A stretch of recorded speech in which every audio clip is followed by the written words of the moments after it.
नमस्कार दोस्तों। आज हम लोग बात करेंगे यूपीपीसीएस 2023 की सही रणनीति क्या होनी चाहिए, जिससे आपका एग्ज़ाम चाहे वो प्री हो, मेंस हो, इंटरव्यू हो, क्वालीफाई हो जाए। अगर आप सीरियस कैंडिडेट हैं, तो आपके पास समय बहुत कम है। अगर यहीं से आप एक अच्छी रणनीति नहीं बनाएँगे, तो बहुत मुश्किल हो जाएगी आपका जो एग्ज़ाम क्वालीफाई करने के लिए। अगर हम 23 पीसीएस 2023 की बात करें, तो इसका नोटिफ़िकेशन लगभग फरवरी मंथ में आपका आ जाएगा। वहीं अगर हम प्रीलिम्स यानी कि प्री के एग्ज़ाम की बात करें तो जून के फर्स्ट या सेकंड वीक में इसका एग्ज़ाम हो जाता है और मेंस की बात करें तो लगभग अक्टूबर माह में ये जो मेन एग्ज़ाम है आपका वो होता है। अगर हम अभी से बात करें यानी कि अगर हम अक्टूबर निकाल दें क्योंकि त्योहारों का महीना है ये, दिवाली में पूरा महीना चला जाएगा।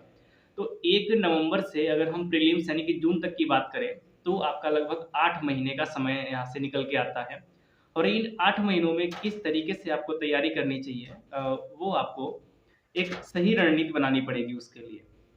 अगर आप सीरियस कैंडिडेट हैं, अगर आप 2023 पीसीएस को क्वालीफाई करना चाहते हैं, तो आपको क्या करना चाहिए? सबसे पहले आपकी तैयारी मेंस ओरिएंटेड होनी चाहिए, मेंस को ध्यान में रखकर आपको तैयारी करनी पड़ेगी और क्योंकि समय कम है, अगर आप अभी से तैयारी शुरू करना चाहते हैं, तो अगर हम अभी से जून तक की बात करें जैसा मैंने बताया 8 महीने का समय है और इनमें से आपको फरवरी तक का समय यानी कि लगभग 4 महीने केवल और केवल मेंस ही पढ़ना है। मेंस साथ में जो आपका ऑप्शनल सब्जेक्ट है, कोई भी आप ले सकते हो, 20-22 सब्जेक्ट हैं, कुछ भी आप चूज़ कर लीजिए। तो फरवरी तक आपको किसी भी हालत में चाहे 15 से 20 घंटे आपको डेली क्यों ना पढ़ना पड़े, आपको मेंस का सिलेबस खत्म करना है, साथ में आपको एक धारदार राइटिंग भी करनी है, राइटिंग स्किल भी डेवलप करनी है वहाँ पे, ठीक है? अब आता है जब आपने सर मेंस का सिलेबस खत्म कर लिया एक बार, मेंस और आपका जो चारों पेपर हो गए और 2 पेपर आपके ऑप्शनल के हो गए। तो फरवरी से जून तक का जो समय बचता है, वहाँ पर आपको मेंस को नहीं देखना है, केवल और केवल प्री पे फ़ोकस करिए और प्री में भी किसको फ़ोकस करना है, मुख्य रूप से करंट अफ़ेयर को। क्यों? क्योंकि यूपी पीसीएस का ट्रेंड है, बहुत ही अलग है करंट अफ़ेयर के बारे में। तो आपको पढ़ना पड़ेगा पिछले जो 6 से 10 महीने का जो करंट अफ़ेयर है, उसपे पकड़ बनानी पड़ेगी आपको क्योंकि 25 से 30 क्वेश्चन आपको गिरी हालत में वहाँ पे मिल जाएँगे। ठीक है?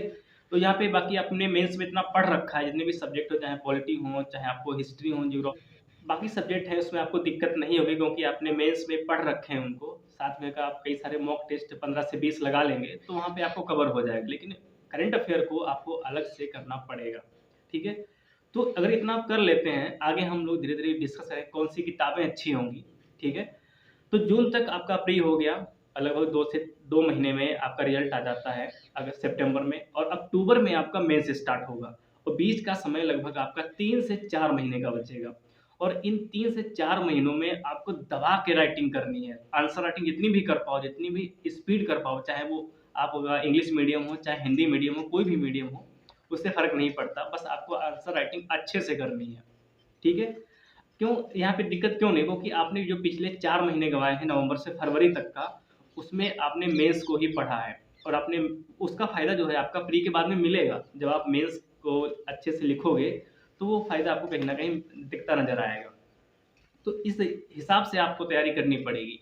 जैसा कि मैंने पहले ही बताया था, अगर आप अभी से लग जाओगे, आप सीरियस कैंडिडेट हो, आपको मेंस ध्यान में रख कर के तैयारी करनी पड़ेगी। अच्छे से आंसर राइटिंग करिए, जो भी चारों पेपर हों, जीएस 1, 2, 3, 4th आपका एथिक्स का हो जाता है, 2 आपके एक तरीके से ऑप्शनल हो जाएँगे, हिंदी, इंग्लिश सब मिला कर के, ऐसे भी होगा। तो अच्छे से राइटिंग करिए आप और साथ में हम अगले वीडियो में डिस्कस करेंगे कि प्री के लिए कौन-सी अच्छी किताबें होनी चाहिए, जो कम ही मटेरियल में आपको बहुत ही ज़्यादा आउटपुट दे जाएँ। साथ में जो मेंस है, मेंस के लिए कौन-सा अच्छा सब्जेक्ट होना चाहिए, वो भी हम लोग डिस्कस करेंगे। साथ में किताबें जो ऑथेंटिक बुक्स हैं, एनसीईआरटी हैं, साथ में और भी कई सारी किताबें हैं, वो कौन-कौन सी होनी चाहिए, हम लोग बारी-बारी से डिस्कस करने वाले हैं। इस वीडियो में इतना ही, मिलते हैं अगले वीडियो में। Thank you.